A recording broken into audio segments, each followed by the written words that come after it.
Je suis gestionnaire de copropriété depuis 2019 à l'agence de Saint-Raphaël.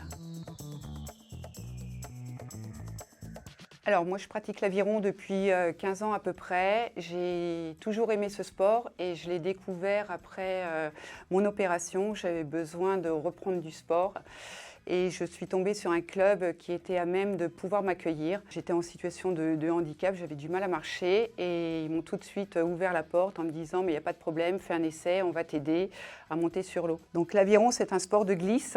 Donc l'avantage c'est dès qu'on est mal marchant ou autre, on ne ressent plus ce handicap.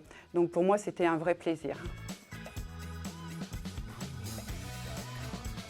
Actuellement, je me prépare, je fais partie de l'équipe de France de para-aviron et je me prépare pour la sélection pour participer aux Jeux paralympiques de Paris 2024. Pour pouvoir prétendre avoir une place dans le bateau, donc là j'essaye de me qualifier pour le double mixte.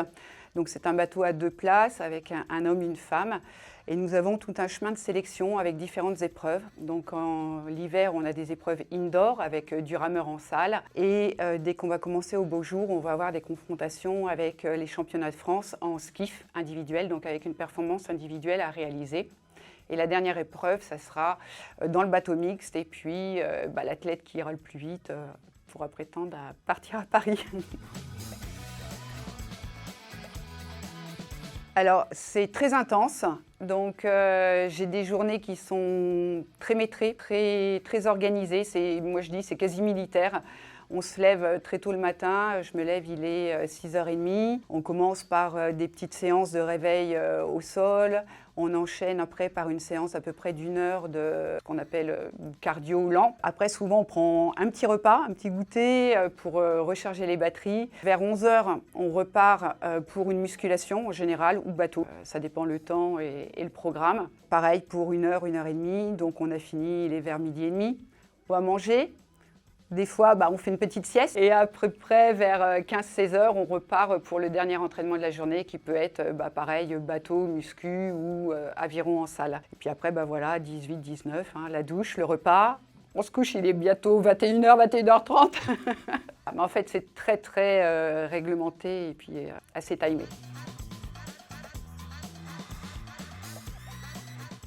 Alors aujourd'hui, j'ai la chance avec Nexity d'avoir signé une convention d'insertion professionnelle qui me permet d'être détachée à 100% pour pouvoir m'entraîner et justement me préparer au mieux pour la sélection des Jeux paralympiques. Donc c'est une convention qui est signée entre l'employeur, ma fédération et l'État via l'Agence nationale du sport.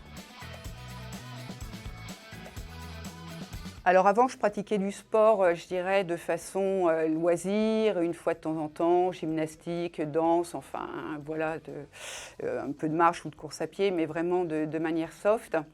Et après mon accident, souvent j'ai eu un médecin qui m'a dit il faut pratiquer un sport pour la rééducation, ça va t'aider. Souvent il préconise la natation, alors moi je coule plutôt que je nage. Et c'est comme ça que je me suis retrouvée à l'aviron. Ça s'est fait en club, je dirais, donc je pratiquais l'aviron. Il y avait un championnat en aviron indoor, donc sur un rameur en salle. Et comme j'aime la compétition et puis me dépasser un petit peu, ils m'ont dit tu pourrais t'inscrire. Et en fait, je me suis inscrite à cette épreuve. J'ai terminé, je crois, 2e avec un résultat plutôt honorable.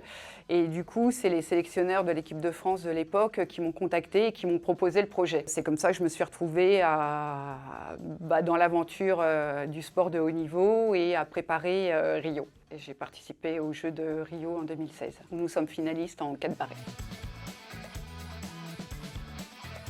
Alors tout à fait, les championnats de France bateau court, donc en individuel, sont retransmis avec notre fédération sur le site et sur YouTube en direct.